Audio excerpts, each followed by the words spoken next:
I am the only member of Congress out of 435 of us who financed most of his 2014 successful campaign with small donors. Look, we live in an oligarchy. That's a fact. Some people say it's an oligarchy, some people say it's a plutocracy. I'll let you decide which. But as an institution, if you're too big to fail, then you're too big to exist. You need to be broken up in the same way that a long time ago the trust busters broke up the steel mills, they broke up the telephone company. But what will happen to us is that we will no longer be at risk of an economy that could collapse any day because some wild-eyed trader, probably sniffing cocaine, ends up making a trade that could bring down an entire institution and maybe the world economy at the same time. At the end of the day, the most important reform we can make is to reform Congress, which is why many of you may have seen in the last 24 hours my fight to change Washington forever by enacting the STOP Act, to prohibit members of Congress from directly soliciting a contribution from you. Listen, I'm a Republican who can tell you there is too much money in politics. Let's talk about transparency. Let's talk about accountability. Let's make sure any political message, we know who it comes from. You know, we have to balance the constitutional privilege of any individual to participate in an election, how they choose, with reasonable regulations. Let's start by passing the STOP Act. Let's get members of Congress off the phone shaking down the American people for money. But does someone still call them? Does someone on your staff call them? And if so, do we still have the same private financing issue at hand? It's just that you're not making the calls? So the issue, we all know about the amount of money in politics. This is about the amount of time it takes to raise the money. It doesn't apply to challengers. The STOP Act does not. It only applies to sitting members of the House and the Senate. And it says you are cheating the taxpayers if you spend 20 to 30 hours a week raising money instead of doing the job you ran to do. Do you believe that President Obama's Supreme Court pick should have a hearing before the president leaves office? It's a sad situation that we're in. You know, under the original Constitution, African Americans were considered to be 3/5 of a human being. We've moved beyond that point. Now our first African American president gets only 7/8 of a term. He should be able to appoint people to the Supreme Court and any other position as part of his prerogatives as the President of the United States until his very last day in office. Do you accept that climate change is the single greatest threat our world faces? Congressman Grayson. The answer is yes. I can't think of anything else that could literally destroy the planet other than climate change. You know, we run the risk not just of higher ocean levels or more storms, we run the risk of a runaway greenhouse effect. So we're playing dice with planet Earth. That's very disturbing to me. You know, we have names for things like killing a person, killing a nation. We don't have even a name for what it would mean to kill a whole planet. Greatest threat to our nation, as Alan just said, no.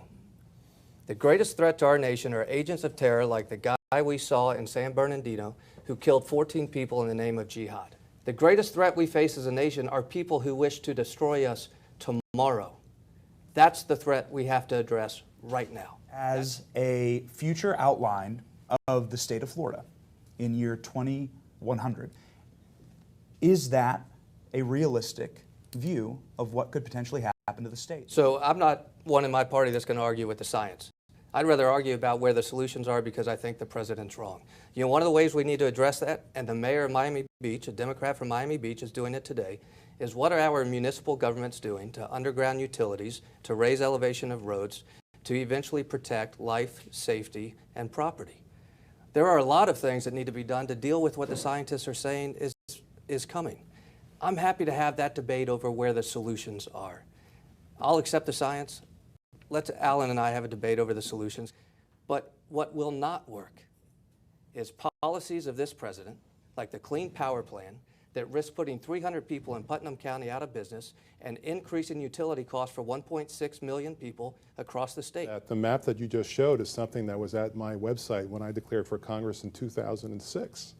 I wanted people to see what this glorious state would look like once the ice caps melt and once the sea level rises and once Miami is under 50 feet of water.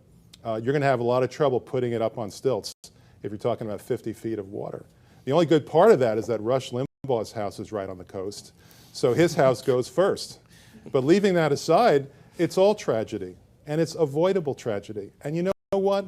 In the last 8 years, the president has been pretty much the only person who's actually done anything about it. The president's Clean Power Plan, which is now attempting to be tied up in the courts by the other side, the president's Clean Power Plan actually is a means to cut our carbon emissions, our carbon pollution substantially. Do you support defending or defunding Planned Parenthood? Defending. There's a short answer for you. Bingo. Okay, Congressman Jelly. I'd say two things, and I'll keep it brief. When the videos came out, they were shocking. My side of the aisle quickly rushed to author a piece of legislation to defund Planned Parenthood, but in the process would have reduced medical care to individuals throughout the country in underserved communities. It's actually the jolly language. I introduced a bill that said we are going to disqualify Planned Parenthood as a vendor, but we are going to continue to fund women's health care services at the top level funding that it has been at. The other thing I will tell you is when my side of the aisle asked for an investigation of Planned Parenthood, I actually voted no. I was the only Republican to vote no. Should the issue be looked at? Yes, but there were already 3 committees looking at the issue. We didn't need a 4th. We're either going to be the party of less government or we're not. We've had 12 investigations at the state level. They've all said that the video was doctored and there was nothing illegal whatsoever. But yet you voted to defund Planned Parenthood. So if we know that there's nothing wrong with the video, why vote that way? So I voted against the investigation because I think that investigation has already run its course. And frankly, I don't think my party should spend 3 months during the summer in a run-up to election revisiting this issue. What my legislation would have done is, pending the investigation, disqualify Planned Parenthood as a vendor, but continue to provide the maximum level of resources for other providers of those But same why, services. why defund Planned Parenthood if it turns out all the investigations Did you see proved the they video? didn't do anything wrong? Did you see the video? Yeah, I That's saw why. it. That's why. But 12 investigators. And I think it's fair to say that Americans, and by the millions, found the practice of selling baby parts quite horrific. Right. Well, let me address that, okay? Let me You're address stoking that. them now. Let's jump. Let's jump. Tweet at me afterwards. Okay, So- let me just give me a minute here, okay? Sure. That's what Jewish people like me refer to as a blood libel. That's a lie that's just so utterly horrific that it takes away people's rational judgment. And all it can do is stir up hatred and demonize people. And respectfully, that's what you just did. That is not the appropriate way to discuss what Planned Parenthood is doing. It's simply inciting people to hatred